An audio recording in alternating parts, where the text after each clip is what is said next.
September is traditionally feared as a weaker month for equity markets.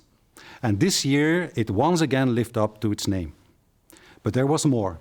This time it also stirred the macroeconomic pot.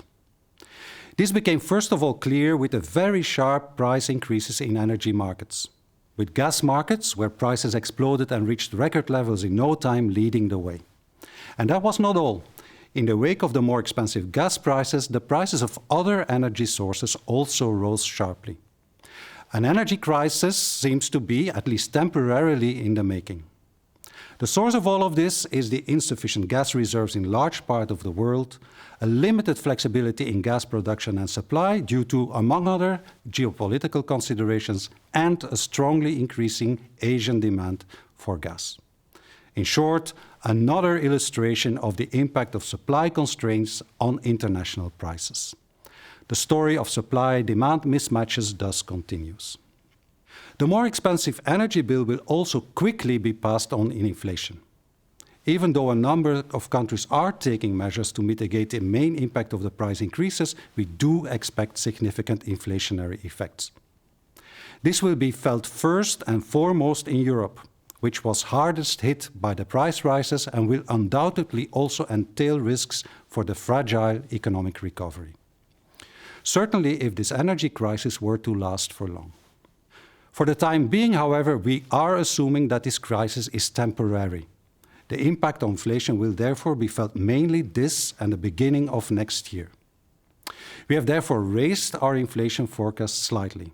However, we do stand by our earlier statement and expectation that once supply constraints ease, inflation will normalize. This is what we expect in both Europe and in the United States in the course of the next year. Apart from more expensive energy prices, the uncertainty about the economic recovery persists. It is true that the economy is now operating at full speed as the reopening process continues, and since the second quarter of this year we have seen strong growth not only in the US but also in Europe. But that growth remains fragile. Not only does it depend heavily on consumer and producer confidence, but production is now under such pressure that any new setbacks in logistic or supply chains will translate directly into declining growth.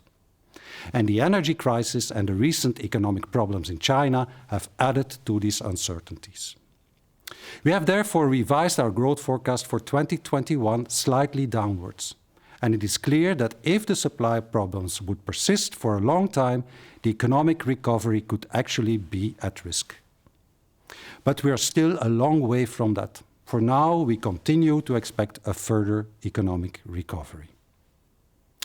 The economic situation has thus clearly changed. With strong growth and high inflation, the traditional trade-off between inflation and growth seems to be coming to the fore again. It is therefore time for macroeconomic policy to switch from the crisis mode to a more traditional position.